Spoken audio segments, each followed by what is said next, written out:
My parents told me that I brought them shame. 10 years later, they stood outside my office and begged for help. I still don't believe that it really happened. But it did happen. I grew up in a wealthy family. My father was a successful entrepreneur. My mother was a socialite. We had everything that money could buy, but there was no real love and justice in our home. Our parents had 3 children: my older sister, my middle son, and my younger brother.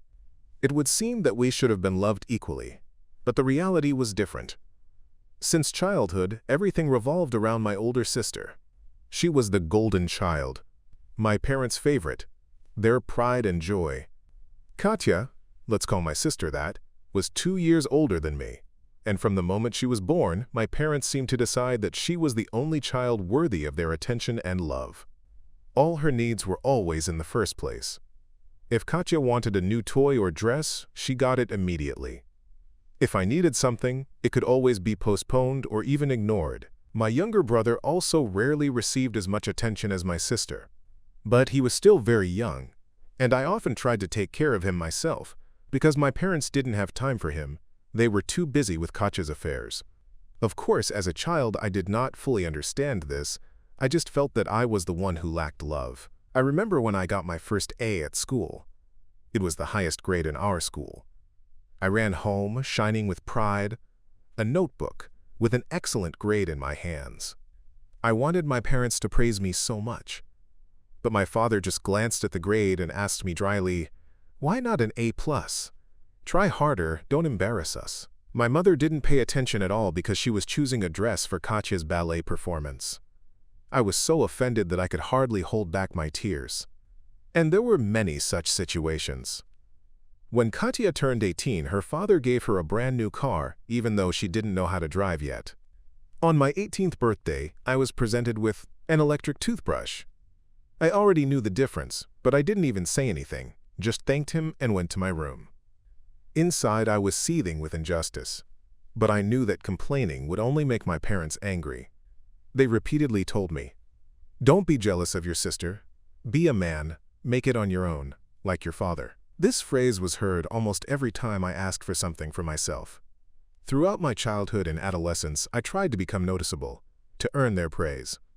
I studied well, helped out at home, and looked after my younger brother when my parents were away with my sister at her next competitions or performances. But no matter what I achieved, it was never enough. My father liked to tell me at every opportunity, "Your sister is the pride of our family. And you, what will you ever become? You'll be nothing if this goes on." These words cut to the heart. I used to lie in bed at night and think why I was worse. Why can't my parents love me the same way? What did I do wrong? Over the years, this depressing feeling only grew stronger. My sister entered a prestigious university abroad. Of course, my parents paid for everything to the penny. Tuition, accommodation, a separate apartment in the city center. They were proud of her and boasted about her success everywhere. I, on the other hand, graduated with honors, dreamed of getting a higher education, had good grades, prepared myself, and passed the entrance exams to the Faculty of Economics at one of the best universities in Ukraine. I even managed to win a partial scholarship for my success. I was so happy when I came home with the news that I had been accepted to study. I really believed then that my parents would finally be proud of me. After all, I had entered the university on my own and partially on a state-funded place. But my parents' reaction destroyed all my hopes. My father grimaced and said, "Why do you need that university? It's a waste of time and money. We already have one graduate, Katya, who will make the family famous. And you go and do a better job since you are so independent." I froze, not believing my ears. My mother supported my father, saying that they had no extra money for my education because they had invested in my sister, and that education would not help me anyway. I didn't have the grit to achieve anything great. I stood in the middle of the living room with my acceptance letter in my hands and felt the ground slipping away from under my feet. They weren't even going to give me a chance. I tried to calmly argue that I had been accepted on a budget, i.e., free of charge, and that I would only need a little help with housing or textbooks. But my parents wouldn't listen. My father got angry. "Don't you understand me? We won't give you a penny. If you're so smart, earn your own apartment and education." I made my own way in life, and you make your own way. I replied that I was sorry to hear that, because I had really tried and wanted to do my best. To which my father exploded. Don't you dare talk back to me. You should be grateful for everything we've done for you. We've already spent enough on you. Clothes, food, a roof over your head. Now you're on your own. My mother added coldly. We're counting only on Katja. She is our future. And you haven't lived up to our expectations. Those words hit me harder than a slap in the face. I was paralyzed with hurt and despair. I asked in a trembling voice, "Don't you believe in me at all? Why are you treating me like this?" And then my father said something that I will probably remember for the rest of my life. He said firmly, "In order not to ruin the reputation of our family and your sister, forget about us. We no longer have a son. We only have Katja." I couldn't take it. I remember how my head spun and my eyes filled with tears. My own parents had just effectively disowned me. My mother stood nearby, her arms crossed over her chest, and didn't even argue. I slowly lowered the admission letter I was clutching in my hand and simply walked out of the room. I felt suffocated and wanted to run away as far as possible. I locked myself in my room, fell onto the bed, and finally let the tears flow. That evening I realized that I had no one else to count on. If my own parents had betrayed me, then I had to rely only on myself. I was barely 18 at the time. Instead of a joyful student life, emptiness and uncertainty awaited me. The next morning at breakfast, my father coldly asked when I was leaving. I nodded silently and went upstairs to pack my things. There wasn't much to take. Some clothes, a few books, and an old laptop. Only my 14-year-old younger brother, frightened and sad, saw me off at the door. I hugged him and told him to hang in there. There was nothing else keeping me in that house. So I went out into the big world with practically nothing. I had a little money in my pocket that I had saved from my part-time job at school. I used to hand out flyers on weekends to earn some pocket money, because my parents gave me pennies. This money was only enough for a ticket to Kyiv and to live very modestly at first. The university that accepted me was about to start classes in a few weeks. I contacted the dean's office and found out that they could provide me with a place in a dormitory. It was a lifesaver, a room for 3 students, cramped and modest, but mine earned on my own. I remember my arrival at the dormitory. The streets of the capital floated past the bus window, and I felt a mixture of fear and relief. Fear, because the future was unknown. I was completely alone, without support. Relief, because I was finally away from constant reproaches and humiliation. No one would tell me anymore that I was worthless in my own home. I decided then and there, I would do everything to get on my feet and prove, first and foremost to myself, that I was worth something. The first months of independent living were very difficult. Money was melting away before my eyes. My scholarship was barely enough for food and transportation. I studied in pairs from morning until noon, and after class 1, hurried to my part-time job. I got a job as a waiter in a small cafe near the dormitory. Until late in the evening, I served coffee and pies, earning pennies and getting terribly tired. I would return to the dormitory after dark, sit down to do my homework, and sometimes fall asleep right over my textbooks. Sometimes I had almost no money left, and ate only pasta for several days before my scholarship arrived. But even in the most difficult moments, I was proud of myself. This was my life, and I was fighting for it step by step. No one controlled me anymore or told me who to be. Of course, I felt very lonely and hurt, but my pride prevented me from reaching out. Obviously, just like them. Complete silence. I felt like an orphan with living parents. Fortunately, I found some good friends at university who supported me. I returned to my studies with renewed energy. I promised myself that one day I would create my own family, one in which love and support would reign supreme, unlike the one I grew up in. Years passed. I worked hard and studied. I liked my major, economics and business. In my second year, I started working part-time as an assistant at a small firm to gain experience. I slept 5 hours a day, but I gained invaluable skills. While still a student, I started a small startup with my friends. At first, we barely made ends meet, but I worked hard even when it seemed like everything was futile. Every time I wanted to give up, my parents' voice echoed in my head. "You're worthless." And that made me angry and gave me the strength to keep going. In the end, my persistence paid off.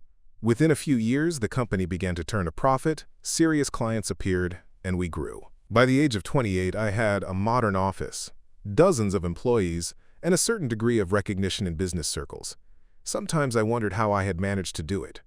When I saw an article about my success on a news site, I thought, if only my parents could see this. But then I smiled bitterly. They probably wouldn't be interested. And what difference would it make? Over the years, many good things have happened in my life. I met a girl who later became my wife and my rock. Her sincere love helped me gradually heal old emotional wounds and stop looking back. Although, I admit, somewhere deep down I had a tiny hope. What if my parents come to their senses someday? What if they remembered me, were proud of my achievements, and wanted to apologize? I pushed these dreams away as best I could. Too much time had passed and they had caused me too much pain to forget so easily. And I myself was afraid to let them back into my life. And then, just a week ago, something happened that I never expected. It was the same day I started my story. I was sitting in my spacious office on the top floor of the building, finishing up an important work meeting. It was around 6 p.m., and the winter day was starting to get dark outside. I was discussing something with the head of the marketing department when suddenly my secretary knocked on the door. He looked agitated. "Sorry to interrupt," he said quietly, "but downstairs, an older man and woman have come to see you. They say they are your parents. They are asking to see you urgently." My heart skipped a beat.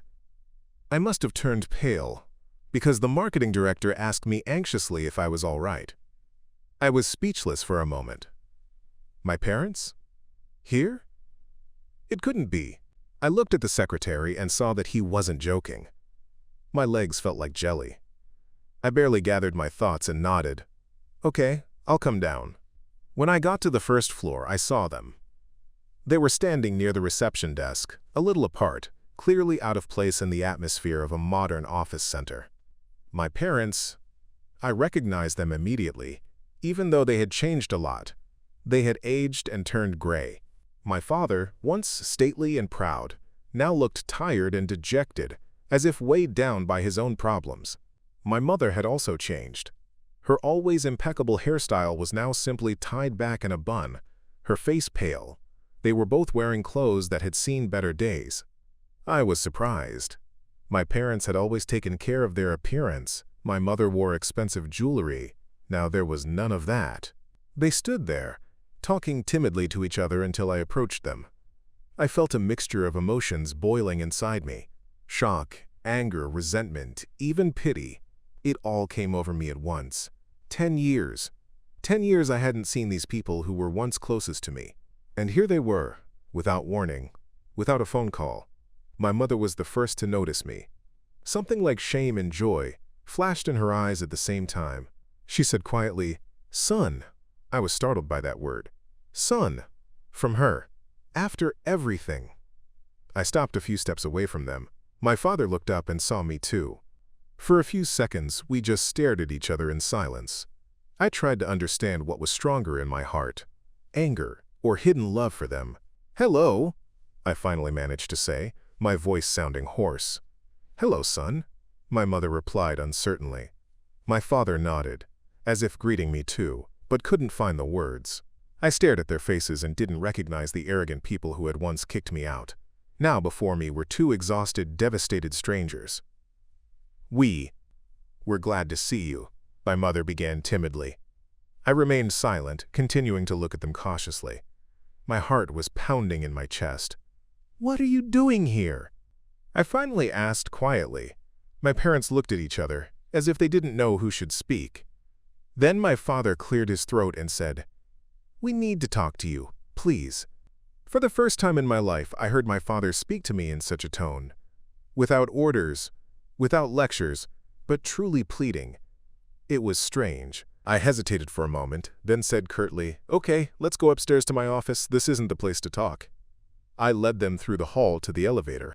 All those years, I had dreamed that if I ever met my parents, I would be demonstratively indifferent, cold. But now there was so much going on inside me that I could barely contain myself. My mother tried several times to strike up a conversation. It's so beautiful here. You've grown up so much. I just nodded, not engaging in small talk. It hurt me to even hear her voice. It was so foreign to me now. We went into my office. My parents hesitantly stopped in the middle of the spacious, bright room, looking around. I saw my father glance at the large wooden table, the filing cabinet, and the view from the panoramic window. For a moment, I thought I saw a flash of pride in his eyes, either for me or simply from the impression of the luxury around us. My mother's gaze fell on a photo frame on the shelf. It was a picture of my wife and me on vacation, smiling happily. My mother sighed, but said nothing about it. "Sit down." I nodded toward the chairs at the table. They sat down timidly. I sat down in my chair on the other side of the table, feeling a strange sense of unreality. How many times in my youth had I imagined how they would come to me one day, and I would be on top of the world? And now that moment had come. There was a heavy pause. My parents seemed unsure of how to begin. Finally, my father said quietly, "Things haven't been going well for us lately. We need your help." He spoke with difficulty, as if each word came with pain. My mother sat next to him, her eyes downcast. I felt anger boiling up inside me. So they had come for help.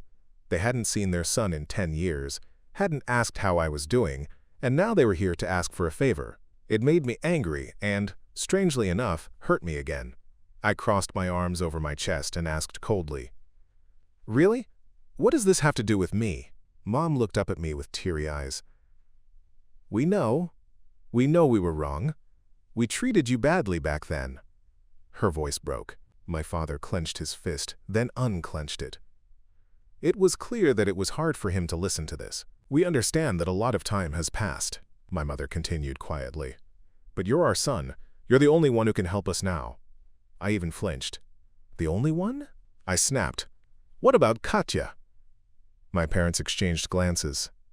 I noticed the corner of my father's mouth twitch. My mother shook her head sadly. Katya left us. She doesn't want to help us." I smiled bitterly. So that's it. The golden child had failed to live up to expectations. "What do you mean left?" I said, not without sarcasm. My father sighed heavily and began to tell me, lowering his eyes. It turned out that a few years ago, my parents' business had gone bankrupt. Bad investments, debts. They had to sell their luxurious house to pay off their debts, Mom added, wiping away tears. Katya promised to help us at first, promised to find money, but then she just stopped communicating. We now live on a pension in a small apartment. We barely have enough for medicine.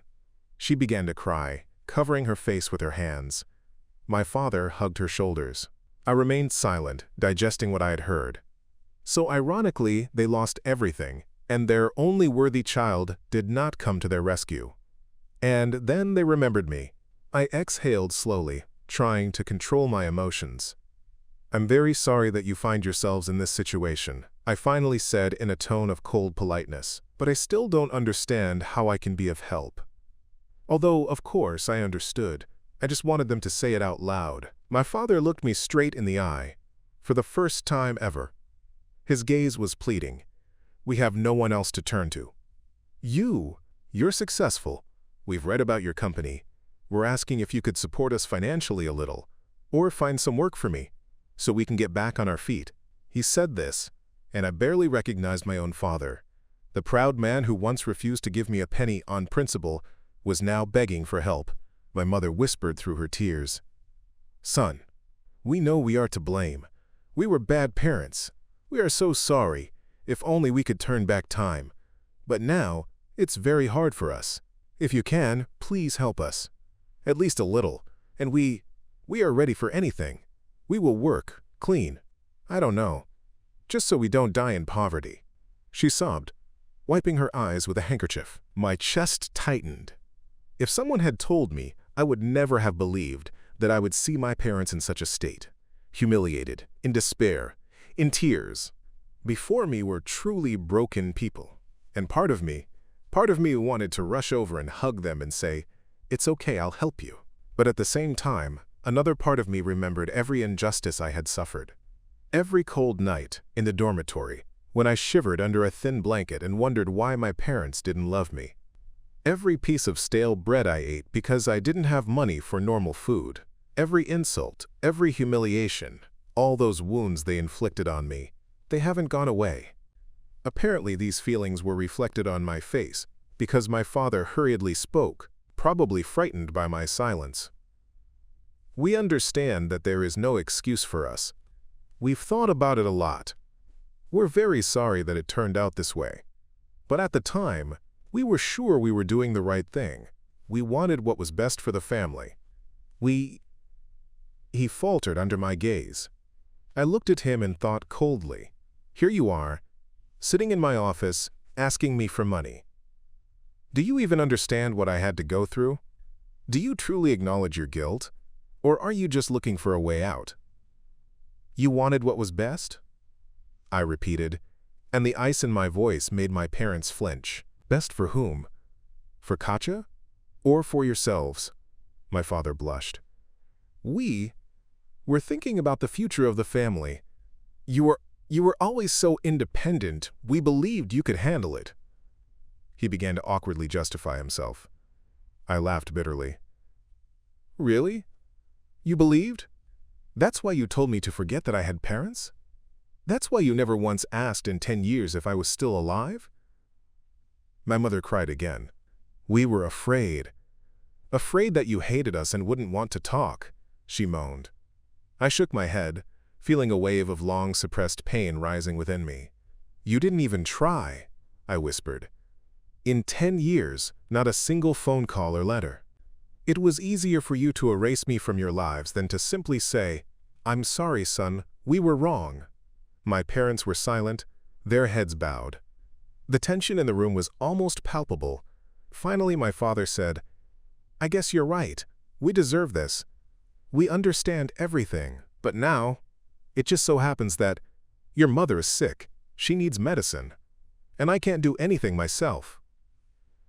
I looked up sharply. Oh, that's it. Mom is sick. I felt sorry for her, honestly. Mom nodded quietly. It's my heart. But that's not what I'm talking about. We don't deserve to ask for anything, I understand. Just know that we are very sorry. Very. She spoke sincerely. And for the first time, I saw her so vulnerable. But something inside me finally broke. You regret it? I asked slowly. Why? Because Katja left you? Because you were left alone and had nowhere to get money? Where was your regret all these years when I, your son, worked day and night just to keep from starving to death? When I had nowhere to live? When I was sick alone in the dormitory? Did you regret it then? I could no longer hold back my voice. It broke into a shout. Mom sobbed. We sincerely repent. We were terrible. Dad closed his eyes tightly. A tear rolled down his cheek. The first I had ever seen on his face. But that didn't stop me. 10 years of pain burst out. You say I'm your only son now. But 10 years ago, you didn't have a son, remember? You said so yourselves. You only had Katja. You rejected me like useless trash.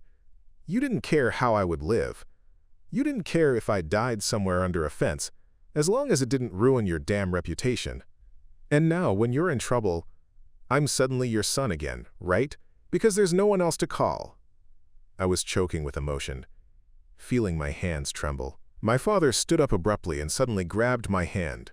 Son, we realize everything. Forgive us. We have no excuse. You have every right to be angry. If you don't want to, don't forgive us. But please don't turn away now. He spoke through tears. The same proud man who had once kicked me out was now crying and clinging to me like a drowning man. It was almost unbearable to watch. I slowly freed my hand from his grip. I looked at them both. Broken, remorseful, pitiful. Who would have thought? Before me were my tormentors and, at the same time, my parents. But were they still my parents after everything? My soul had long since lost its childish warmth for them, leaving only emptiness. I wiped my face with my palm, trying to control myself. Then I said quietly but firmly, "You always taught me to be independent. You told me to achieve everything on my own. Well, I did just that. I built my life without you. Not thanks to you, but in spite of you. And now you have to fend for yourselves too. As my father once told me, you're on your own now." My father sank to his knees on the floor. Forgive us, he whispered, crying like a child. My mother knelt down beside him and hugged him, both of them begging for forgiveness in tears. It was terrible to watch, but strangely, my heart remained cold. Perhaps I had cried all my tears for them 10 years ago. I walked around them, lifted my father from his knees, then my mother. I didn't want anyone to come in and see this scene. "No, enough," I said firmly. "You have my answer. I can't help you." My mother, choking back tears, whispered, "We understand. This is our punishment. We deserve it." My father just bowed his head. Suddenly, the office became unbearably stuffy. "That's it," I said quietly. "I'm sorry it turned out this way. Take care of yourselves." I don't know why I added those last words. Perhaps the remnants of my former love were still speaking through me. Then I turned and left, leaving them in the office. I quickly walked to the exit without looking back. My heart was pounding like crazy, my head was spinning. I was shaking slightly. I barely managed to run into the empty, dimly lit corridor when tears started streaming from my eyes. I sat down on a bench against the wall, covered my face with my hands, and let everything that was boiling inside me out. I cried. For the first time in many years, I cried for real. But these weren't just tears of pain. It was like a cleansing. I cried out, it seems, all the bitterness that had lived in me since childhood. When I calmed down and went outside, my parents were no longer at the office. They left as suddenly as they had appeared. I stood in the cold air, looked up at the dark sky, and felt a huge weight lift from my soul. They had returned to my life only for a moment, to leave it forever. And I allowed myself to let them go, to let go of all the resentment. I made a choice for myself to have nothing more to do with these people. And, oddly enough, it felt peaceful. That evening I returned home to my wife. I hugged her tightly, as if I was afraid of losing her. I told her everything that had happened. She cried with me and said she was proud of me. And I felt that I had completed an important stage in my life. I finally got a kind of satisfaction. No, I wasn't happy about their downfall, but I believed they deserved such an end. There was no hatred left in my heart, only bitter calm. I am no longer that wounded boy who begged for love. I grew up and learned to live without them. To be honest, this story deeply affected me. It is painful to realize how parents can devalue their own child so much, but at the same time, I am glad that the protagonist was able to persevere and achieve success despite everything. His response to his parents at the end is strong and well-deserved, albeit bitter.